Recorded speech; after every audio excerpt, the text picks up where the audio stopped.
di pagi hari. Siap bersama-sama mendengar firman Tuhan, kita mau katakan amin.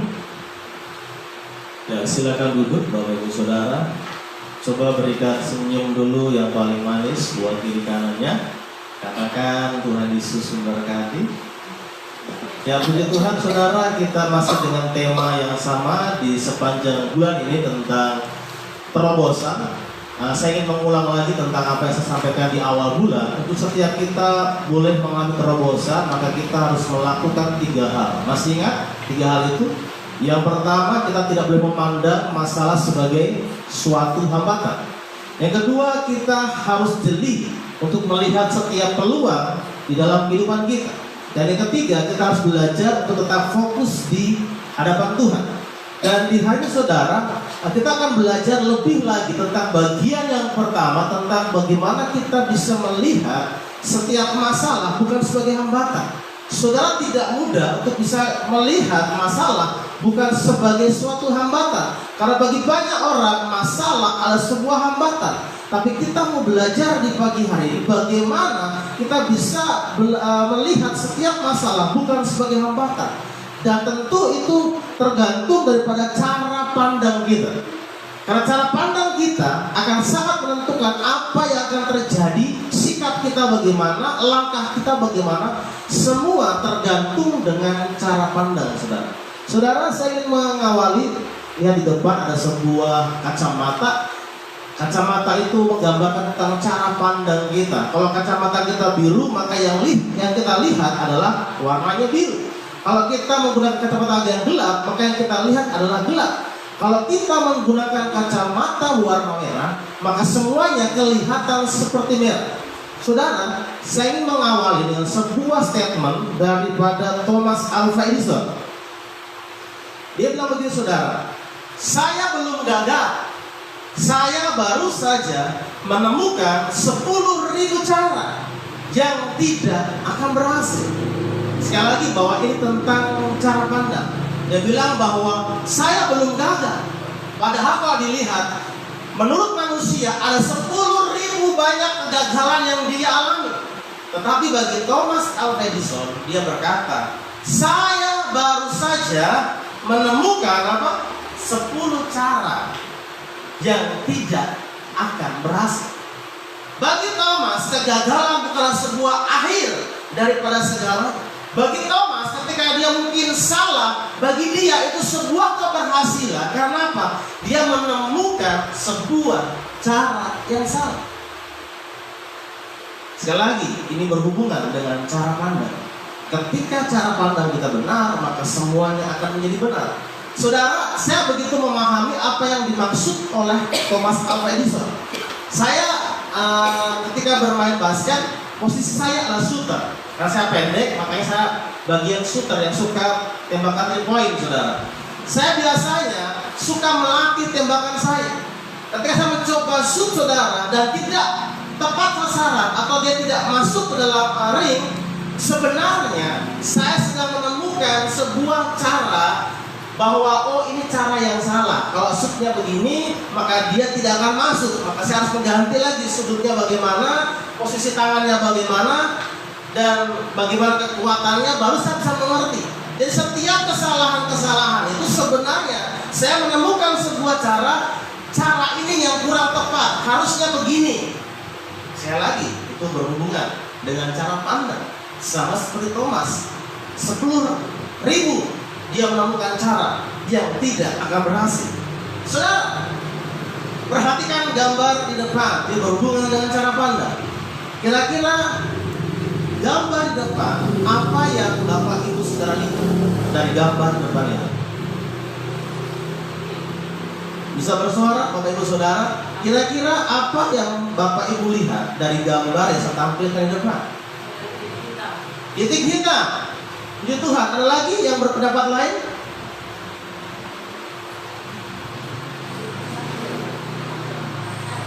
Saudara, mungkin ketika kita melihat gambar depan, ada sebuah titik hitam. Itu betul. Tetapi saudara, kita juga bisa melihat bahwa di depan ada kertas putih yang begitu luas. tanpa kita melihat kitab tersebut. Sekali lagi bahwa itu mengenai cara pandang. Saudara bisa fokus di titik hitamnya yang hanya kecil saja, seolah-olah dia merusak semua gambar yang sebenarnya putih polos. Tapi kita bisa juga melihat bahwa itu sebuah gambar yang putih, bersih, tergantung bagaimana cara pandang kita melihatnya. Sekali lagi saudara, kita lihat gambar di depan. Ini adalah gambar. Bagi orang di sebelah sini, dia menganggap bahwa ini angka berapa saudara? Angka 6. Tapi tidak demikian dengan orang yang di sebelah sini. Dia anggap ini angka 9. Masing-masing punya cara pandang yang berbeda, tergantung dari bagaimana mereka melihatnya. Ini angka 6 bagi dia, dan bagi dia ini angka 9. Itu berhubungan dengan cara pandang. Dan cara pandang itu sangat penting sekali. Karena bagaimana kita memandang, maka muncullah sikap dan reaksi kita untuk melakukan sesuatu dari apa yang kita pandang. Makanya saudara, kita harus belajar mempunyai cara pandang yang lengkap, cara pandang ilahi saudara. Contoh sekali lagi, ada orang buta, ada 2 orang buta saudara yang meraba hewan gajah, tetapi mereka meraba tidak secara lengkap. Yang pertama, ketika dia meraba, hanya meraba bagian belalainya saja. Dan dia mulai menyimpulkan, oh ternyata gajah itu binatang yang kecil kemudian panjang, karena dia hanya memegang bagian belalainya saja. Benar kan? Sepertinya kecil dan panjang. Itu gambaran dia. Orang yang kedua, orang buta yang kedua, dia hanya memegang bagian perutnya saja. Dan dia mencoba mulai meraba-raba, mencoba mulai mengimajinasikan. Ternyata bagi dia gajah adalah sesuatu yang besar. Saudara, kedua orang ini ternyata tidak memiliki cara pandang yang lengkap. Karena apa? Karena dia meraba tidak secara total, sehingga mempunyai gambaran yang sangat sempit. Untuk itulah saudara, kita belajar untuk punya cara pandang yang luas. Ingat, saya pernah kasih gambaran, ketika kita memandang di posisi seperti ini, maka daya jangkau mata saya hanya sekitar berapa meter saja. Tapi semakin saya naik tinggi menggunakan cara pandang ilahi, maka saya bisa memandang jauh ke depan, sesuatu yang begitu jauh saudara. Ingat, di khotbah saya minggu pertama, saya katakan bahwa jangan melihat masalah sebagai hambatan. Pertanyaannya, bagaimana mungkin bisa kita menganggap masalah bukan sebagai hambatan? Itu karena cara pandang. Kita akan lihat firman Tuhan saudara di dalam Mazmur 119 ayat 71. Kita akan baca bersama-sama dalam hitungan yang ketiga. Di depan sudah ada. Kalau tidak terlihat, saudara bisa melihat Alkitab saudara masing-masing. 1, 2, 3. Bahwa aku tertindas itu baik bagiku, supaya aku belajar ketetapanmu. Saudara, ini sepertinya ayat yang begitu membingungkan. Bagaimana Daud, jadi Mazmur 119 itu ditulis oleh Raja Daud. Jadi Mazmur saudara itu ditulis oleh beberapa orang. Tidak semua Daud, ada beberapa bagian yang dibuat oleh Musa. Ada juga yang dibuat oleh Daud dan beberapa penulis lainnya.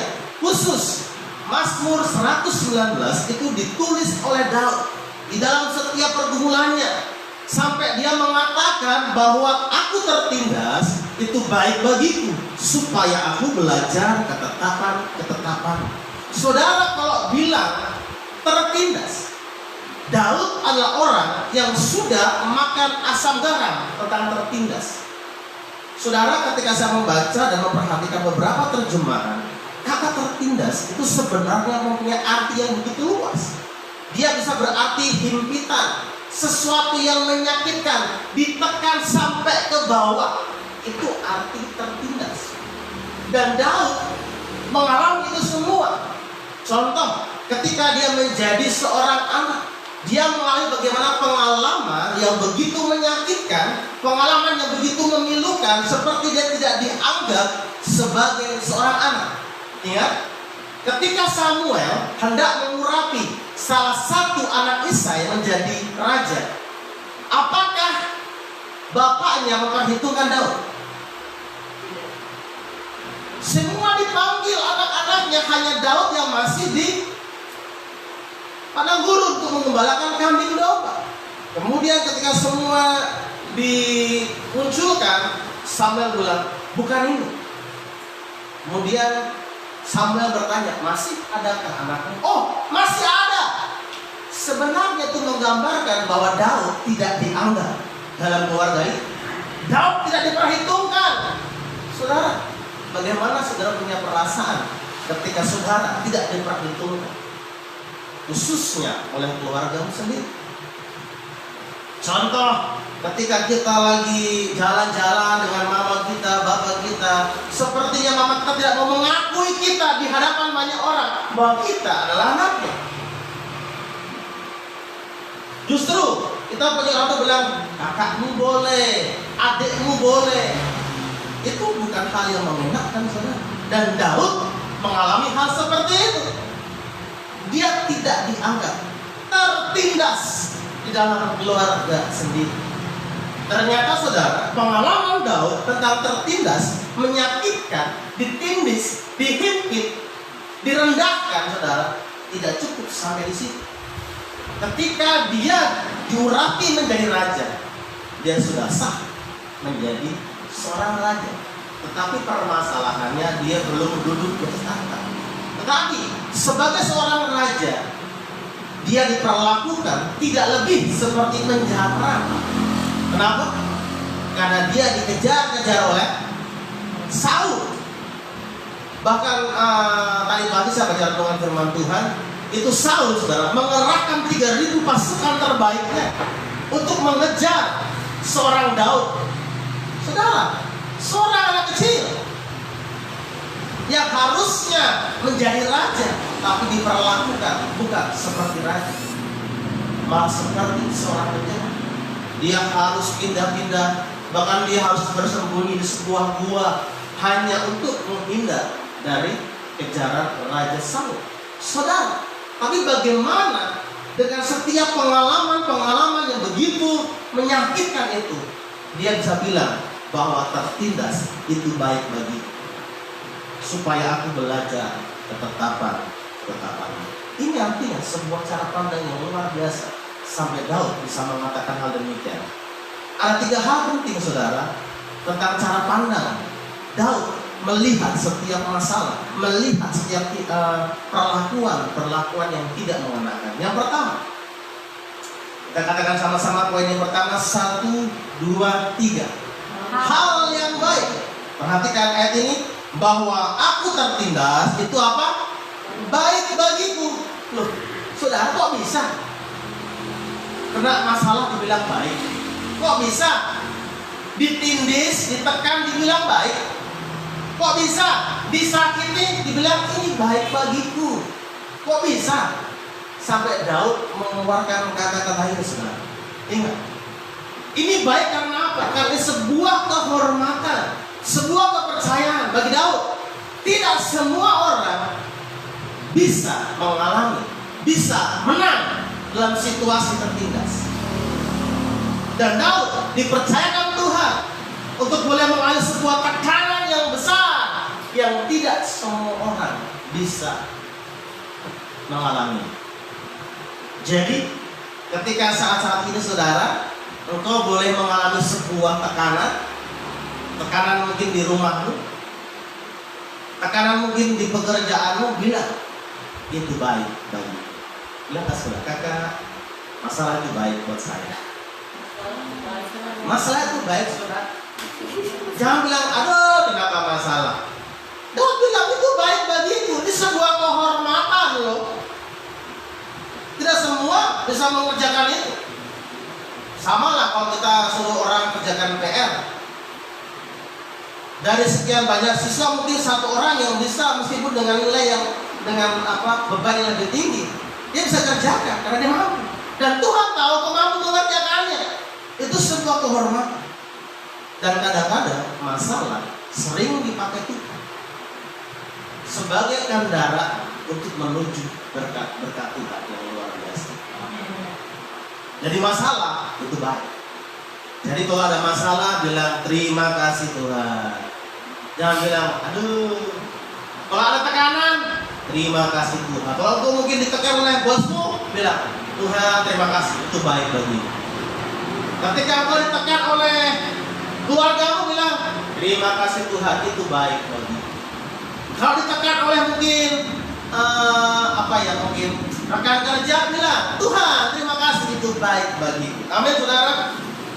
Contoh saudara, pernahkah ketika kita mendapatkan berkat Tuhan, kita bilang mengapa harus saya ya yang dapat berkat Tuhan? Kenapa bukan orang lain saja? Jangan saya. Contoh ini, kita dikasih uang sama kita punya orang tua, kita mau bersaudara. Bapak jangan saya, kasih dia saja. Kenapa harus saya? Kasih orang lain saja. Pernahkah kita bilang begitu? Mungkin pernah, tapi cenderung ketika kita dapat berkat, oh ini harus buat saya, ini untuk saya. Lalu kenapa ketika ada sebuah masalah kita bilang Tuhan kenapa saya yang melawan masalah ini? Kenapa bukan orang lain? Berkatnya mau sudah, tapi masalahnya tidak mau. Itu yang masalah. Ketika masalah terjadi, bilang seperti Daud, tertindas itu baik bagi. Amin. Cara pandang akan menentukan sikap dan nilai atas sebuah peristiwa, karena semua ada pada sistem penilaian. Selamat lagi saudara, cara pandang akan menentukan sikap dan nilai kita atas sebuah peristiwa yang terjadi dalam kehidupan kita, karena segala sesuatu berhubungan dengan cara pandang atau sistem penilaian. Contoh, saya katakan bahwa barang ini baik, maka barang ini baik. Tetapi ketika saya mengatakan barang ini jelek, maka semuanya jelek di mata saya. Tergantung saya memandangnya.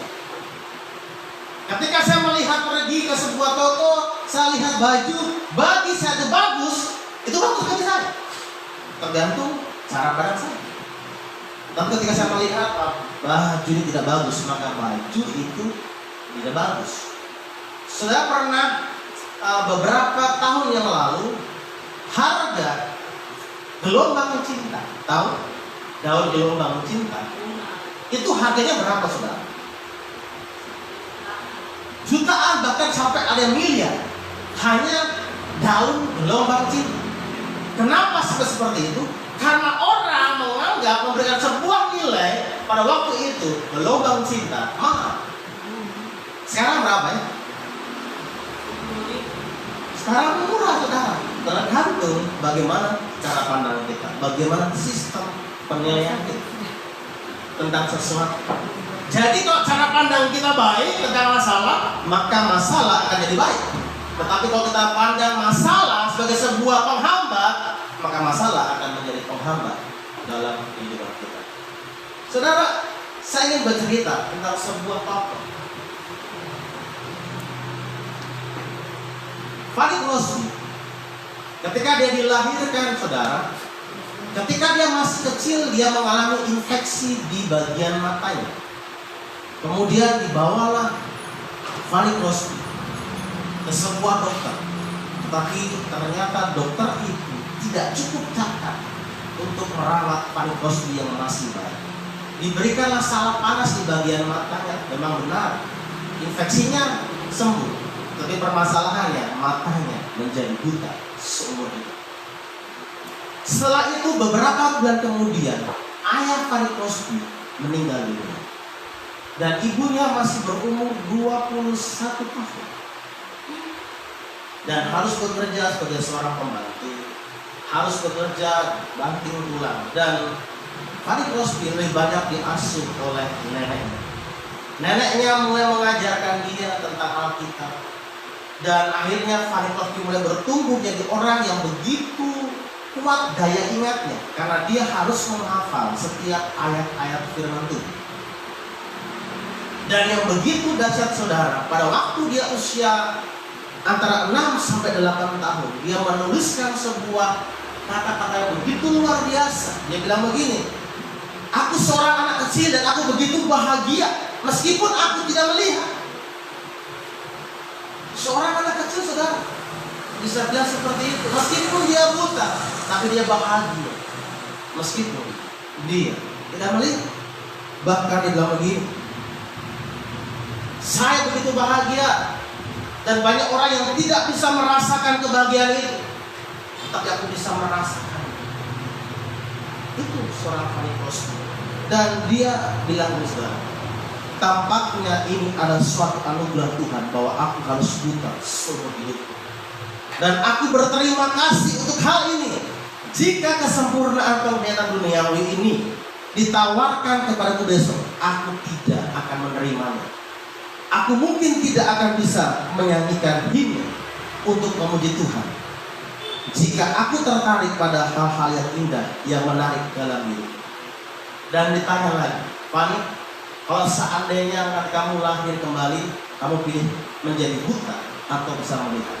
Dia bilang, saya memilih dalam kebutaan saya, karena orang yang pertama saya lihat adalah Yesus, Sang Juru Selamat di surga. Saudara, Fanny Crosby itu bukan orang sembarangan. Dia hampir menciptakan 4.000 himne. Contoh lagu Ku Berbahagia Yakin Teguh, itu karangan dia. Dan begitu banyak karangan dia, sampai begitu banyaknya dia harus menggunakan inisial yang lain. Dia melihat bahwa kebutaan dia bukan sebagai masalah, justru dia bilang kebutaan dia sebagai suatu anugerah. Bahkan dia kalau dikasih kesempatan untuk bisa melihat, dia bilang tidak, saya memilih dalam kebutaan saya. Seorang Fanny Crosby kecil, saya pikir ada begitu banyak alasan saudara untuk dia bisa mengeluh. Bayi sudah buta, ditinggal bapaknya meninggal, tetapi dia tidak pernah menganggap masalah sebagai penghambat. Justru dia menganggap suatu masalah itu anugerah baik dalam kehidupan saya. Jadi bilang sebelah kakak, masalah itu baik bagiku. Amin saudara. Hal yang kedua saudara, masih dengan ayat yang sama. Kita baca sama-sama 1, 2, 3. Proses belajar. Coba perhatikan bagian yang kedua dari firman Tuhan ini. Bahwa aku tertindas itu apa? Baik bagiku. Supaya apa saudara? Supaya aku belajar ketetapan-ketetapan. Saudara, ketika kita berpikir bahwa masalah itu baik buat saya, pertanyaannya adalah baik untuk apa? Kan begitu selanjutnya. Ketika kita menganggap bahwa sesuatu yang menindas hidup kita itu baik, lalu sebenarnya itu baik untuk apa sih masalah itu? Ternyata masalah itu baik untuk kita proses belajar. Daud belajar lewat setiap masalah yang dia hadapi. Daud belajar dari setiap sesuatu yang menindas kehidupannya. Ketika dia merasa dalam lembah kelam, dia belajar bahwa Tuhan adalah gembala yang baik. Maka muncullah Mazmur 23. Itu belajar. Daud belajar saudara, bagaimana Tuhan membaringkan dia kepada yang berumput tidak. Mazmur 27 ayat 10 itu juga bagian daripada Daud belajar. Ingat, di awal saya ceritakan bahwa Daud sepertinya tidak dianggap oleh keluarganya. Maka muncullah ayat ini, sekalipun orang tuaku meninggalkan aku, tetapi Allah tetap menyambut. Itu kan dia belajar. Dan hampir semua Mazmur yang dia tulis itu sebuah cerita tentang bagaimana dia belajar dalam setiap kebenaran firman Tuhan.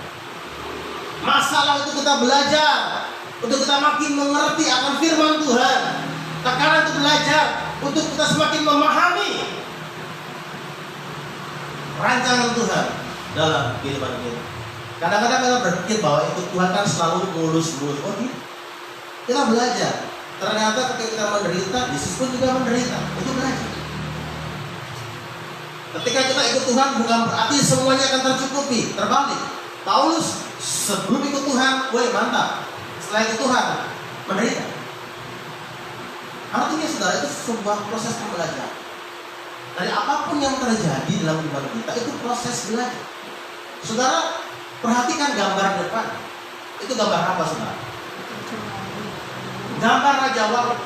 Saudara, seekor burung Raja Wali ketika dia mau bertelur, saudara, maka dia akan mencari sebuah tempat yang tinggi.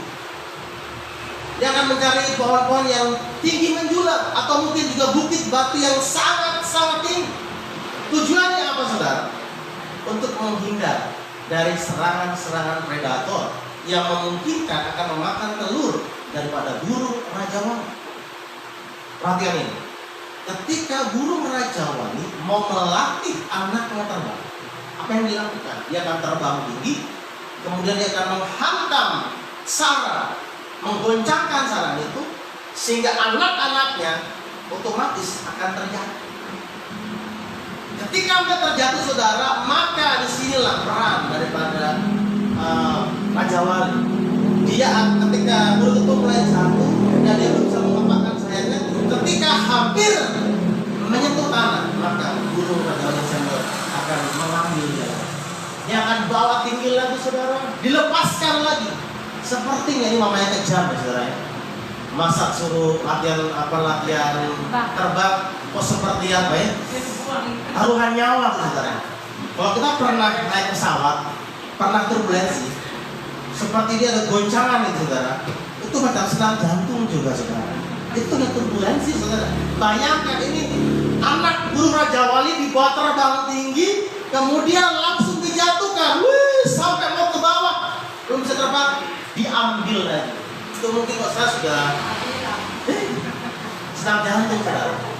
Dilakukan beberapa kali sampai akhirnya burung kecil ini mulai kuat mengembangkan sayapnya.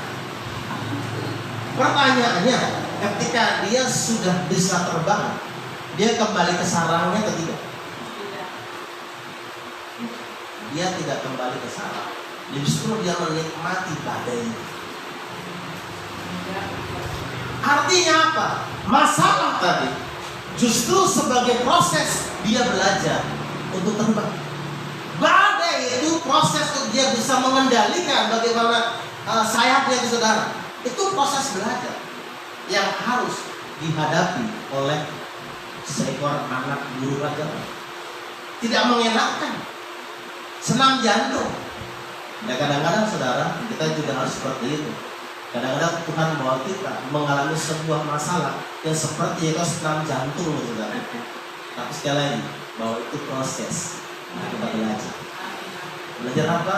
Untuk mengerti ketetapan. Bukankah Ayub pernah berkata, dulu saya mengenal Tuhan dari apa? Dari kata orang. Mungkin juga saudara kenal Tuhan dari kata orang, kata pendeta, kata hamba Tuhan khotbah. Oh, firman Tuhan bilang begini. Atau mungkin juga engkau tahu firman Tuhan dari guru sekolah minggumu, atau juga dari orang tuamu. Tapi itu kata orang. Tapi ketika Ayub mulai menjalani setiap masalah, dia diizinkan Tuhan, kehilangan anak-anaknya, kehilangan hartanya, bahkan kehilangan istrinya, dan juga dia kehilangan kesehatannya, dia sakit. Dia bilang apa? Dulu aku belajar tentang Tuhan dari apa kata orang. Sekarang aku mengalami semua. Aku belajar dari pengalaman. Makanya saudara, pengalaman kita bersama dengan Tuhan berbeda-beda. Saya beda, saudara tentu beda dengan Tuhan. Setiap kita punya pengalaman yang berbeda-beda. Tentunya jadikan setiap masalah sebagai proses belajar. Bilang sekolah, makanya belajar. Belajar bikin kita pintar, saudara. Ya, yang terakhir, saudara, ini yang begitu penting. Katakan sama-sama 1, 2, 3. Gunakan firman Tuhan sebagai kacamata. Kita lihat firman Tuhannya, Mazmur 101 ayat 3. Ini juga Daud punya tulisan. 1, 2, 3. Tiada ku tahu di depan mataku perkara dursila, perbuatan murka aku benci, itu takkan melekat padaku.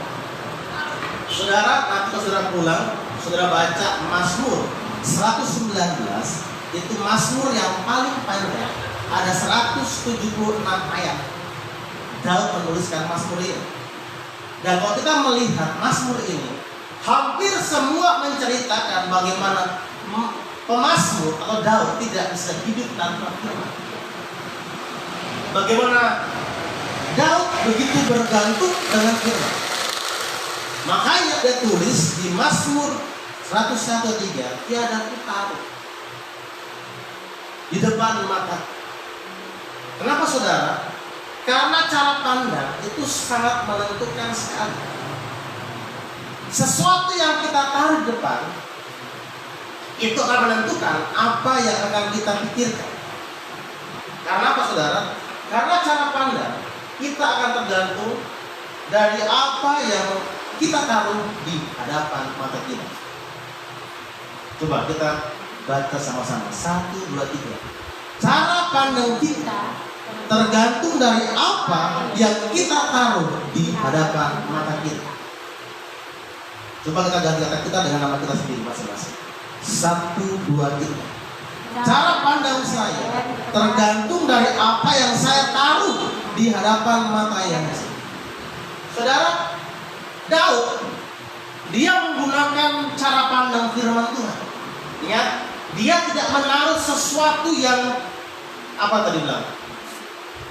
Perkara dursila.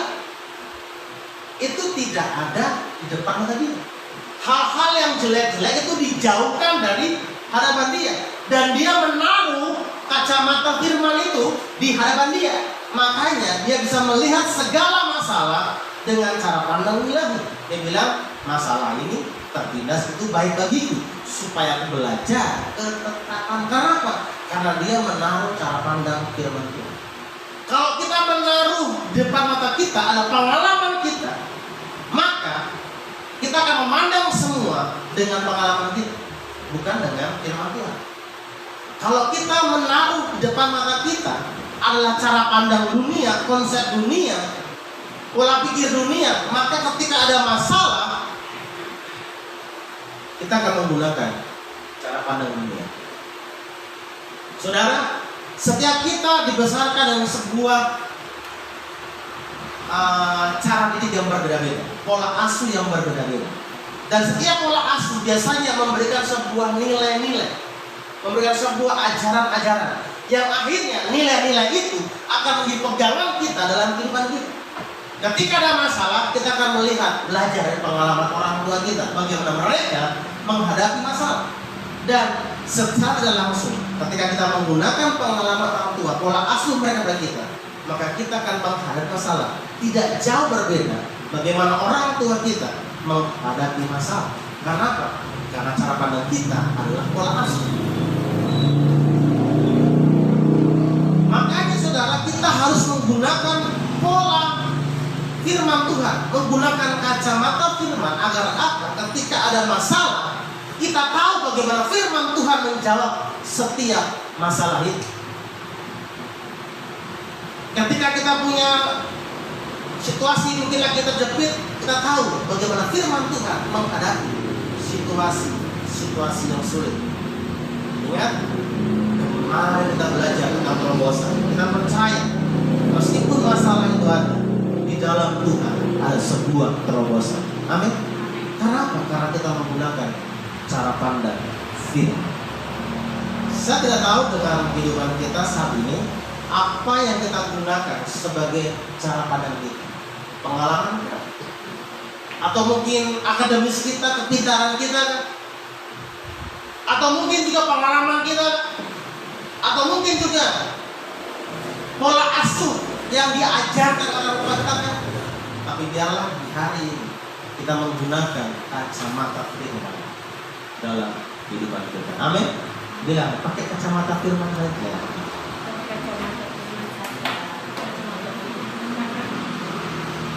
Saudara, saya percaya kalau kita mampu melihat sesuatu yang tidak menyenangkan sebagai sesuatu yang baik, sebagai sesuatu yang kita belajar, karena kita menggunakan kacamata Tuhan, maka kita tidak pernah mengeluh dengan setiap masalah. Kita tidak akan pernah berontak ketika ada masalah. Karena ternyata masalah itu baik bagi kita. Amin. Bapa, Engkau baik. Bapa, Engkau baik. Kau selalu baik kepadaku. Bapa, ku cinta Kau. Bapa, Engkau baik. Bapa, Engkau baik. Amin. Bapa, Engkau baik. Kau selalu baik kepadaku. Bapa, ku cinta Kau. Aku memuji, aku memuji-Mu. Aku menyembah-Mu, nyanyi haleluya.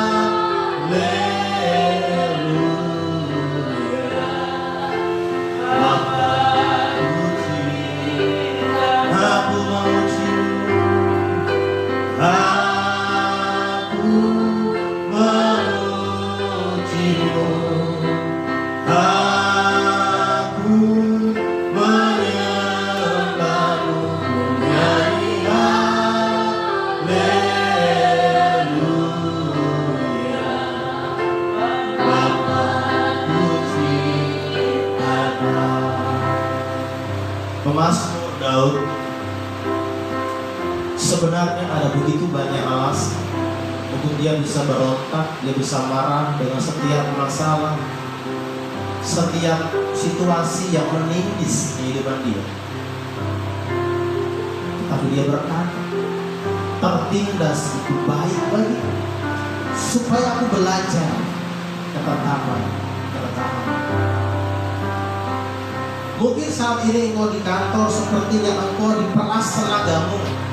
Hanya engkau saja yang bekerja, yang lain sepertinya tidak bekerja. Atau mungkin juga di dalam lingkunganmu dan keluargamu, hanya engkau yang disuruh-suruh. Sedangkan kau punya orang tua, kau punya kakak, kau punya adik tidak bekerja, hanya engkau saja. Dengar baik. Itu baik bagimu, supaya kau belajar mempersiapkan segala sesuatu.